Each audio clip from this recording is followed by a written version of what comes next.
ലേവ്യർ അധ്യായം 8. പുരോഹിതാഭിഷേകം. കർത്താവ് മോശയോട് അരുളി ചെയ്തു, വസ്ത്രങ്ങൾ, അഭിഷേക തൈലം, പാപപരിഹാര ബലിക്കുള്ള കാള, 2 മുട്ടാടുകൾ, 1 കുട്ട പുളിപ്പില്ലാത്ത അപ്പം എന്നിവയോടുകൂടി അഹറോനെയും പുത്രന്മാരെയും കൊണ്ടുവരിക. സമാഗമ കൂടാരത്തിൻ്റെ വാതിൽക്കൽ സമൂഹത്തെ ഒന്നിച്ചു കൂട്ടുക. കർത്താവ് കൽപ്പിച്ചതുപോലെ മോശ ചെയ്തു. സമാഗമ കൂടാരത്തിൻ്റെ വാതിൽക്കൽ സമൂഹത്തെ ഒന്നിച്ചുകൂട്ടി. അപ്പോൾ മോശ സമൂഹത്തോട് പറഞ്ഞു, ഇങ്ങനെ ചെയ്യണമെന്നാണ് കർത്താവ് കൽപ്പിച്ചത്. അനന്തരം മോശ അഹറോനെയും പുത്രന്മാരെയും മുൻപോട്ട് കൊണ്ടുവന്ന് അവരെ വെള്ളം കൊണ്ട് കഴുകി. അഹറോനെ കുപ്പായമണിയിച്ച് അരപ്പെട്ട കെട്ടി മേലങ്കി ധരിപ്പിച്ചു. അതിനു മീതെ ഏഫോദ് അണിയിച്ചു. ഏഫോദിൻ്റെ വിദഗ്ധമായി നെയ്തെടുത്ത പട്ട അവൻ്റെ അരയിൽ ചുറ്റി. പിന്നീട് ഉരസ്ത്രാണം ധരിപ്പിച്ചു. അതിൽ ഉറീമും തുമ്മീമും നിക്ഷേപിച്ചു. തലപ്പാവ് ധരിപ്പിച്ച് അതിൻ്റെ മുൻവശത്തായി കർത്താവ് കൽപ്പിച്ചിരുന്നത് പോലെ വിശുദ്ധ കിരീടമായ പൊൻതകിട് ചാർത്തി.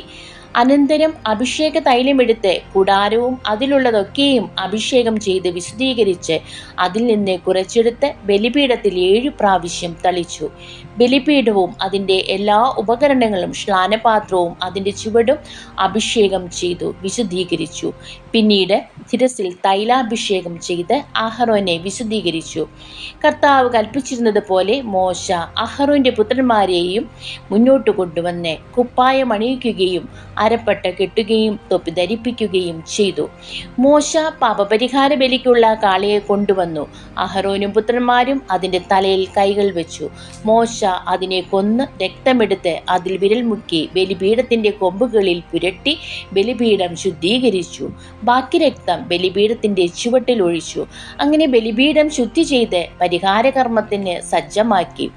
ആന്തരിക അവയവങ്ങളിന്മേലുണ്ടായിരുന്ന മേധസ് മുഴുവനും കരളിന്മേലുണ്ടായിരുന്ന നെയ്വലയും 2 വൃക്കകളും അവയുടെ മേധസ്സുമെടുത്ത് ബലിപീഠത്തിൽ വെച്ച് ദഹിപ്പിച്ചു.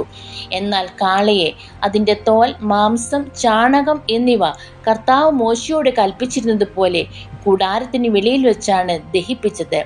ദഹനബലിക്കുള്ള മുട്ടാടിനെ അവൻ കൊണ്ടുവന്നു. അഹ്റോനും പുത്രന്മാരും അതിൻ്റെ തലയിൽ കൈകൾ വെച്ചു. മോശ അതിനെ കൊന്ന് രക്തം ബലിപീഠത്തിന് ചുറ്റും ഒഴിച്ചു. അതിനെ കഷ്ണങ്ങളായി മുറിച്ച് തലയും കഷ്ണങ്ങളും മേധസ്സും ദഹിപ്പിച്ചു. കർത്താവ് കൽപ്പിച്ചിരുന്നത് പോലെ മോശ അതിൻ്റെ ആന്തരിക അവയവങ്ങളും കാലുകളും വെള്ളത്തിൽ കഴുകി. അതിനെ മുഴുവനും അവിടുത്തെ പ്രീതിജനകമായ സൗരഭ്യം നൽകുന്ന ദഹനബലിയായി ബലിപീഠത്തിൽ വെച്ച് ദഹിപ്പിച്ചു. അവൻ മറ്റേ മുട്ടാടിനെ, പുരോഹിതാഭിഷേകത്തിൻ്റെ മുട്ടാടിനെ കൊണ്ടുവന്നു. അഹറോനും പുത്രന്മാരും അതിൻ്റെ തലയിൽ കൈകൾ വെച്ചു. മോശ അതിനെ കൊന്ന് കുറെ രക്തമെടുത്ത് അഹറോന്റെ വലത്തു ചെവിയുടെ അഗ്രത്തിലും വലത്തുകൈയുടെ തള്ളവിരലിലും വലത്തുകാലിൻ്റെ പെരുവിരലിലും പുരട്ടി. പിന്നീട് അഹറോന്റെ പുത്രന്മാരെ അടുക്കൽ വരുത്തി. കുറച്ച് രക്തം ഓരോരുത്തരുടെയും വലത്തു ചെവിയുടെ അഗ്രത്തിലും വലത്തുകൈയുടെ തള്ളവിരലിലും വലത്തുകാലിൻ്റെ പെരുവിരലിലും പുരട്ടി ശേഷിച്ച രക്തം ബലിപീഠത്തിന് ചുറ്റും ഒഴിച്ചു. കൊഴുത്ത വാലും ആന്തരിക അവയവങ്ങളിന്മേലുള്ള മേധസ്സും കരളിന്മേലുള്ള നെയ്വലയും 2 വൃക്കകളും അവയുടെ മേധസ്സും വലത്തെ കുറകും എടുത്തു.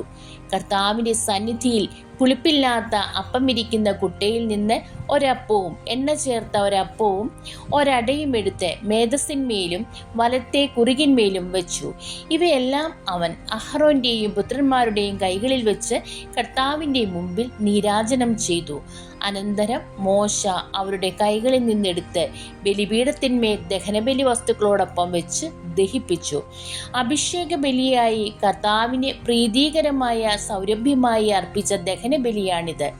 മോശ അതിൻ്റെ നെഞ്ച് കർത്താവിൻ്റെ സന്നിധിയിൽ നീരാജനം ചെയ്തു. കർത്താവ് കൽപ്പിച്ചതുപോലെ അഭിഷേക ബലിയാടിൽ നിന്ന് മോശയ്ക്കുള്ള ഓഹരിയായിരുന്നു അത്. അനന്തരം മോശ കുറച്ച അഭിഷേക തൈലവും ബലിപീഠത്തിന്മേലുള്ള രക്തവും എടുത്ത് അഹറോന്റെയും അവൻ്റെ വസ്ത്രങ്ങളുടെ മേലും പുത്രന്മാരുടെയും അവരുടെ വസ്ത്രങ്ങളുടെ മേലും തളിച്ചു. അങ്ങനെ മോശ അഹറോനെയും അവൻ്റെ വസ്ത്രങ്ങളെയും പുത്രന്മാരെയും അവരുടെ വസ്ത്രങ്ങളെയും വിശുദ്ധീകരിച്ചു. മോശ അഹറോനോടും പുത്രന്മാരോടും പറഞ്ഞു, സമാഗമ കൂടാരത്തിൻ്റെ വാതിൽക്കൽ വെച്ച് മാംസം വേവിക്കണം. ഞാൻ കൽപ്പിച്ചിട്ടുള്ളതനുസരിച്ച് അതും അഭിഷേക കാഴ്ചയ്ക്കുള്ള കുട്ടയിലുള്ള അപ്പവും അഹറോനും പുത്രന്മാരും അവിടെ വെച്ച് ഭക്ഷിക്കണം. ശേഷിക്കുന്ന അപ്പവും മാംസവും തീയിൽ ദഹിപ്പിക്കണം. അഭിഷേകത്തിൻ്റെ ദിവസങ്ങൾ തീരുന്നതുവരെ 7 ദിവസത്തേക്ക് സമാഗമ കൂടാരത്തിൻ്റെ വാതിക്കൽ നിന്ന് പുറത്തു പോകരുത്. എന്തെന്നാൽ അഭിഷേകത്തിന് 7 ദിവസം വേണം. ഇന്ന് ചെയ്തത് കർത്താവിൻ്റെ കൽപ്പനയനുസരിച്ച് നിങ്ങളുടെ പാപങ്ങളുടെ പരിഹാരത്തിന് വേണ്ടിയാണ്. ആകയാൽ കർത്താവിൻ്റെ കൽപ്പനകൾ കാത്തുകൊണ്ട് 7 ദിവസം രാവും പകലും നിങ്ങൾ സമാഗമ കൂടാരത്തിൻ്റെ വാതിൽക്കൽ കഴിയുവിൻ, അല്ലെങ്കിൽ നിങ്ങൾ മരിക്കും. എന്തെന്നാൽ ഇങ്ങനെയാണ് കർത്താവ് എന്നോട് കൽപ്പിച്ചിരിക്കുന്നത്. മോശ വഴി കർത്താവ് കൽപ്പിച്ചിരുന്നതെല്ലാം അഹ്റോനും പുത്രന്മാരും നിറവേറ്റി. ദൈവമേ, സ്തുതി അങ്ങേക്ക് യോഗ്യമാകുന്നു.